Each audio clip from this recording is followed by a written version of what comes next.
Tesla CEO, ex-owner, and SpaceX founder has his sights set across the pond on British politics. Elon Musk's trolling knows no bounds and no borders. Lately, he's been turning his ire here at the Labour, the sort of center-left government here in Britain, particularly its Prime Minister, Kier Starmer. He wrote, "The people of Britain have had enough of a tyrannical police state." And you can see there, he was tweeting along with a survey, a petition that the government would be obliged to take up. Now that petition, which had 1 million signatories when Elon Musk retweeted that, it now has 2 million and climbing. So it looks like it's at least going to have to be maybe discussed. Free speech or controlled narrative? Elon Musk and Kier Starmer are at war over the future of online discourse in the UK. Before we move on, I'd like to ask you a small favor. If you appreciate this content, please take a second to like this video and subscribe to the channel. Over 98% of you watch the videos without subscribing. It costs you nothing, but it makes a huge difference to us. So, did you click the subscribe button? Great. Thank you so much. Now, back to the video.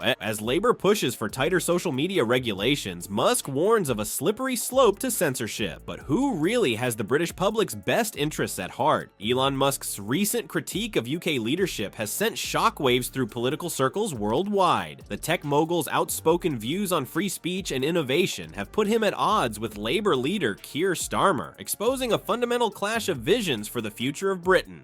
Prime Minister Peter Mandelson, who's widely expected to become your next US ambassador, said that you should end your feud with Elon Musk and that you should use Nigel Farage to help build bridges. UK relationship has been a special relationship for a reason, forged in difficult circumstances, and as important today as it's ever been. And that is, in forging that relationship, I've obviously spent time with President-elect. Jeremy Clarkson's been at this protest in Whitehall with the farmers, and he says that 96% of farmers will be affected by this tax change, and he asked the crowd to raise their hand if they were affected, and almost everybody did. I think the facts speak for themselves.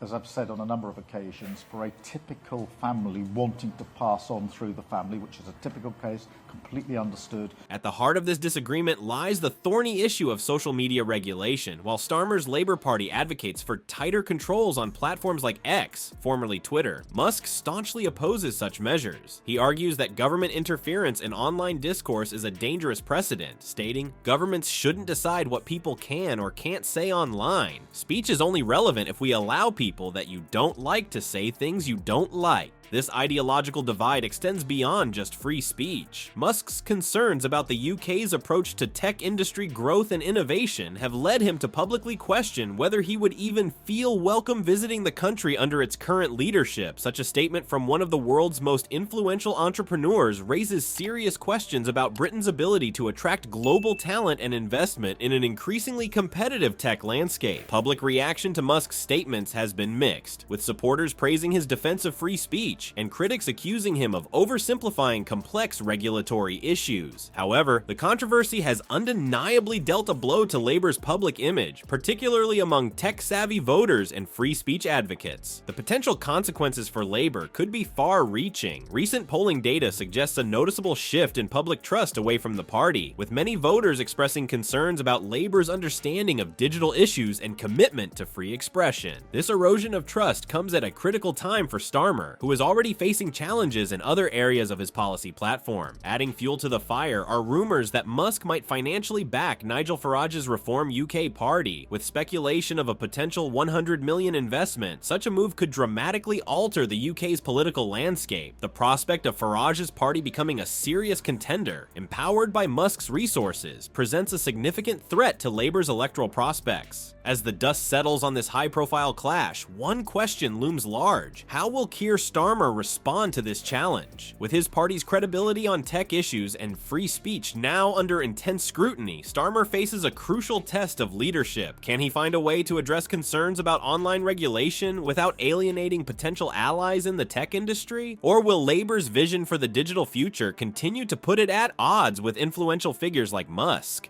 From digital dilemmas to bricks and mortar blunders, Labour's troubles seem to be piling up. We'll know somebody at the moment who is trapped either in rented accommodation or they're in, substandard accommodation or they're in temporary accommodation because we don't have the social housing we need in this country. Well, yeah, yes, you say you want decent homes for everybody, but you're the one that decided that Labour Lords should vote against the government's nutrient neutrality plans, which they claim would have seen 100,000 new homes built. To get round the table to make that happen, we put an amendment down which could have delivered on the programme. The government weren't listening. We don't believe that you have to wreck our environment to deliver the homes. We can do both of those things. Angela Rayner's vow to build 1.5 million homes sounds impressive on paper, but industry experts are raising their eyebrows. What makes this housing plan so controversial? And could it be Labour's next big headache? Labour's ambitious promise to construct 1.5 million homes has set tongues wagging across the UK.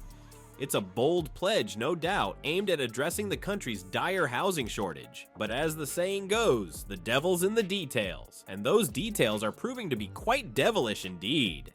Experts in the construction industry aren't mincing words. They're calling Rayner's promise one of the most unrealistic in recent politics. Why? Well, it's not just about slapping up a few houses and calling it a day. The UK is grappling with skyrocketing construction costs, a severe shortage of skilled workers, and a planning approval process that moves at a snail's pace. It's like trying to build a skyscraper with a box of toothpicks and a bottle of glue. But here's the kicker. Even if Labour could wave a magic wand and make these 1.5 million homes appear overnight, it might not be enough. The UK's population is projected to grow by 2.5 million over the same period. It's like trying to bail out the Titanic with a teacup. When pressed for details on how exactly this housing miracle will be achieved, Rayner's response was less than reassuring. In a recent interview, she referred to the 1.5 million target as a normal target, but struggled to provide any concrete plans. It's left many wondering if Labour's leadership is living in the same reality as the rest of us. The political consequences of this overpromising could be severe. With living costs soaring and energy bills hitting record highs, the British public's patience is wearing thin. If Labour can't deliver on this mammoth housing pledge, it could be the final nail in the coffin of public trust. As Labour grapples with criticism on multiple fronts, from tech policy to housing, one has to wonder, is this a party truly ready to lead, or are we witnessing a crisis of credibility that could reshape British politics for years to come? With each passing day, the gap between Labour's promises and public skepticism seems to widen. The question now is whether Starmer and his team can bridge this divide before it's too late. Labour finds itself caught in a perfect storm of criticism. On one side, tech titans like Elon Musk are slamming their approach to free speech and innovation. On the other, their ambitious housing promises are being torn apart by industry experts. It's a double whammy that's left Kier Starmer's party looking out of touch and overly ambitious. Can Labour weather this storm and regain the public's trust? Or are we witnessing the beginning of a seismic shift in British politics? As one analyst put it, the status quo is no longer untouchable, and Labour's grip on power is slipping. In these turbulent times, it's more important than ever for voters to stay informed and think critically. Don't just swallow political promises whole. Dig deeper, question everything, and make up your own mind. The future of the UK might just depend on it.